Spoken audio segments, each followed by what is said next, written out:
So the last time I provided an update on my PCB progress here for my next iteration of a board for my 65265 project, it looked something like this. And I was going to actually place an order for this board this past week, but as I got up and looked at ordering, I found that this board was ending up being pretty expensive, and it really came down to shipping and tariffs. With JLC PCB, once you get past a certain cost on the board, they take away your less expensive shipping options. And the more expensive shipping options that are now you're in the short list for choices also automatically adds in all the tariff costs. And so it ended up that maybe shipping and tariffs was approaching $100 US. So I thought, well, maybe I can get creative and split this board up a little bit and have two different orders and maybe not see all of that cost. And I was able to do that, and I think I've been able to trim that price pretty much in half. So I'm looking at a pair of boards now that I think are going to be a better design and a better layout for me, and at maybe half of the total cost approximately. And that's what this is here. So this is what I have already restructured. I took my project, I copied it to two other projects. I trimmed each of them down in half, basically putting this bottom board as my primary board, the top board as my AV board.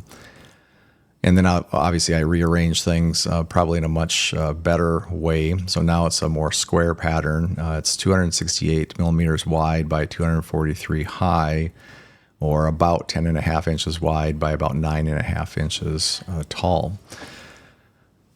But the idea of this is that I have my primary controller down here, I have my secondary or audio-visual controller up here, and the way I've set this up is each board can be run completely independently. There's no reliance upon the other board, so I really will have two different 265 boards to just do experimenting with. And I'll jump into the 3D rendering of this in a second and just maybe flip through both of these boards real quickly. But I can order 5 of each of these boards, shipped to my house for about $100. Now, what I've been doing recently is just trying to get some things checked off and make sure that I'm comfortable with, like the interconnectivity between these is using this parallel interface bus. It's a feature of the 265. I did finally make some pretty good progress on that and got that, I think, figured out well enough that what I have here in the design should be adequate to let me experiment quite a bit with that.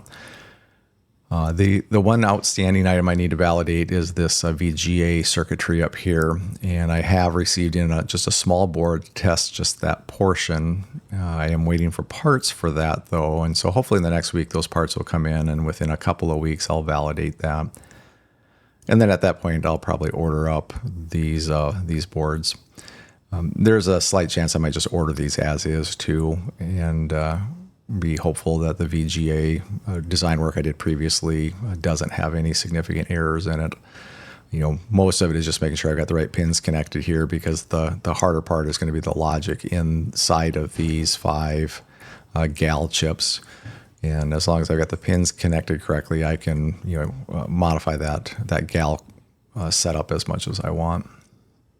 But maybe let me just jump in and flip through each of these boards real quick. So I did go 6-layer on these. I think on this first board, I probably could get away with 4-layer. But on the other board, I don't think I could do 4-layer. So I just did 6 for both, just for consistency. My stack up, I'll have to move this silk screen here, but basically I've got a top signal, a ground plane, inner signal, a 5-volt plane, a ground plane, and a bottom signal. So really I'm working with 3 signals, and I have full planes for ground and my 5-volt, which means anytime I need power, I can just punch a via and get access to power easily. I've also, on all the signal planes, done a fill with ground.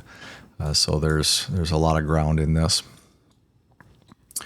If I look at the connectivity on the lower board or the primary board, you can see I've got my PS2 keyboard, a USB-C connection for USB serial, And then two options for power. I have the traditional DC barrel, and then I have this a Saber connector. I really like these Sabers. They're solid. They click in, they lock in, and that's going to be the primary way that I'll power this board. And the other board will have the same power connectors. And if I want, I have a little box that distributes power to these Sabers or DC, or I could run a Saber into this one and then use this DC to jump over to the other DC on the other board. So I've got options there when it comes to powering this. I am not allowing power from the USB-C, so I'm not connecting that to the circuit here. And then you'll see here that I have this connection, and that is going to have, it's a mate connection on the other board. So on the primary, it's flush with the edge. On the AV board, it'll drop below or fall below the edge of the board. But then when it connects together, the two boards should be pretty close to flush, which will be nice. And I'm not going to go through all the details here, but the highlights are, I've got my 265. I have a small static RAM, a large static RAM, a small flash, a large flash. I've got my decode chip, which I've upgraded to a GAL 22V10 just to give me more flexibility for future work I want to do. And if you ever see little pin headers by these ICs, it usually means I've got, like in this case, I've got four pins that I'm not using on there that I just expose through a little header so that if I want to use those later, I can. I do have a reset supervisor in here, and so there's a little IC down here for that I've added. I've taken away any other I/O port headers because I'm using all the pins. The only thing left down here, and I need to put a silk screen on this, is a little bit of P6, I believe, port 6. I've got some pins available that I could use for some other things. And then this connection to the other board really has taken all of my parallel interface bus, my PIB connections, running all those through. Pretty much for all of those, I did put an inline resistor if I want to run like a 33 ohm on everything, or if I don't need them, I'll just put 0 ohms in there. Or if I decide I want to rewire things a little bit, these are convenient spots to take off the resistor and jumper it, bodge it to something else. And then there's some unused connectivity between the boards, which I just exposed through pin headers. A little jumper switch that lets me flip between 4 different sections of this 128K. So basically the way the memory mapping works, my primary ROM is only 32K, but this chip supports 128. So if I want to have different images on the chip, I can do that. And then I can use these to select which one. So that'll be something that'll maybe be handy. I don't know if I'll use it or not. But then I have another 0.5 meg of flash over here within my address space. Now my LCD is sitting on top of, and I'll go back to the PCB view, but it's sitting on top of the VIA for the keyboard and LCD, along with some of the ICs that support the PS2 data coming in. And then same with the TFT display, that will just drop on right here. And I have its associated VIA sitting underneath it. And then I have this additional VIA so that I can come in here and do some SPI joystick or whatever else I want to use this VIA for. I do have all the different resistors you might expect to use with SPI, inline and pull-ups or pull-downs, whichever the case may be.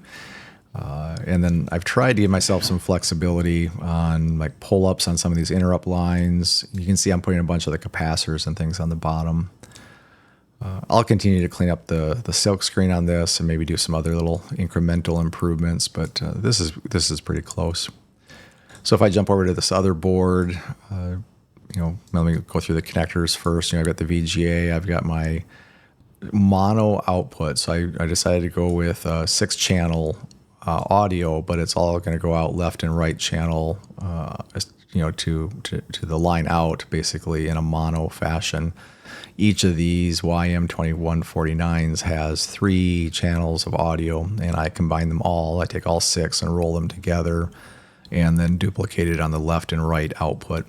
In previous projects, I've done the stereo, and really it's not something that gets used by me much at all. But having 6 channels is important because that really does let you do about anything you want as far as music and effects are concerned. I've done previous boards that have more than that. I've gone up to 6 PSGs on a board, but in the end I found that really 2 gives me most everything I would need. So VGA, audio out, same USB-C connector, same type of reset button, my power connectors.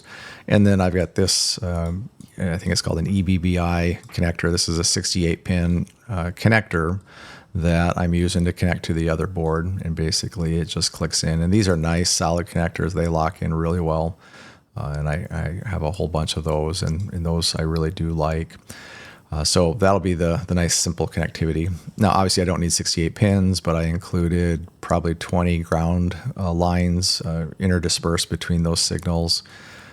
So I've got hopefully a pretty solid connection there to connect this MCU with the other MCU. And then of course this MCU also has to get down to that dual port RAM. And so on the other board, I have this dual port static RAM that both microcontrollers can connect to and work with. So it's 2K of just scratch pad space that they can use to share information back and forth, in addition to the PIB, mail slots, or the data that I can share with the PIB, which is like 6 bytes. Is it 6 mail slots that I can store stuff in?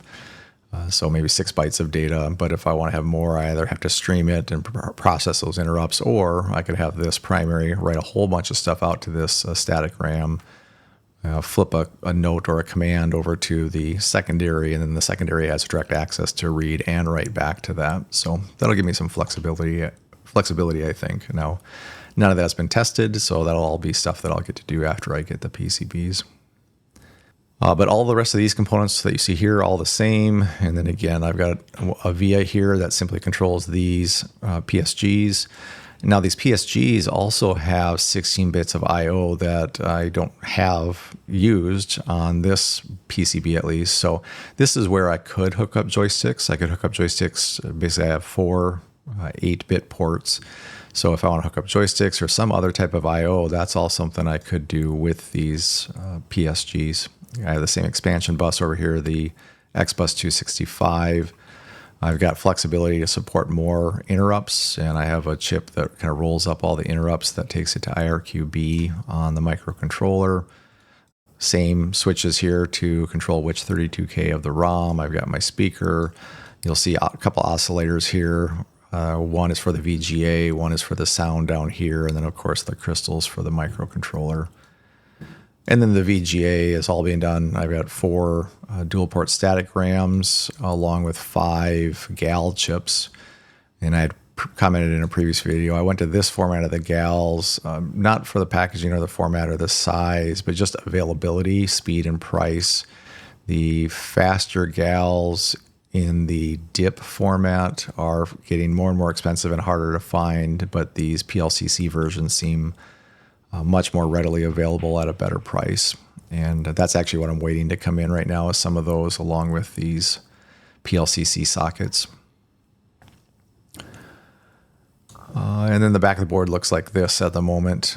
Again, I've put a lot of the caps and pull-ups and pull-downs on the bottom just to kind of get stuff out of the way. I think that will be fine. I don't have any concerns with that. On some of this, I am doing some VIA in pad.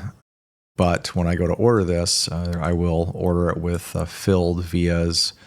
So that's not going to be a problem that I'm doing VIA and pad. But I did try to limit that. But there are some cases where just for convenience, I did do VIA and pad. And you can maybe see some of that here. And what I mean by that is here's a pad for one of these legs. I'm running with longer pads than necessary.